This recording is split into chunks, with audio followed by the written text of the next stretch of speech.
بسم اللہ الرحمن الرحیم۔ نماز کے لیے وقت نکالو، اللہ تعالیٰ تمہاری زندگی سے برا وقت نکال دے گا۔ اگر آپ کوشش نہیں کریں گے تو آپ کو ہر چیز ناممکن لگے گی۔ جو لوگ بڑی چیزیں حاصل کرتے ہیں وہ چھوٹی چیزوں پر توجہ دیتے ہیں۔ اپنے کھیتوں کو نظر انداز کر کے دوسروں کے کھیتوں میں کھاد ڈالنا بے وقوفی ہے۔ جب شوق کے لیے وقت نہ ملے تو سمجھ لینا زندگی شروع ہو گئی ہے۔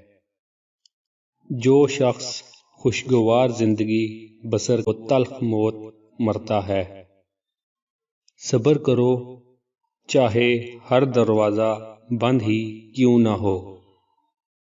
لاکھ کمانے والے سے زیادہ وہ بندہ خوش رہتا ہے جو نہ ملی ہوئی چیزوں کی بجائے ملی ہوئی نعمتوں کو یاد رکھے۔ اپنی غلطی پر شرمندہ ہونا سمجھدار لوگوں کا کام ہے۔ 6 جگہوں پر ہنسنا 25 بار زنا کرنے کے برابر ہے۔ قبرستان میں، میت کے پیچھے، تلاوت قرآن میں، علماء کی مجالس میں، مسجد میں اور اذان ہوتے وقت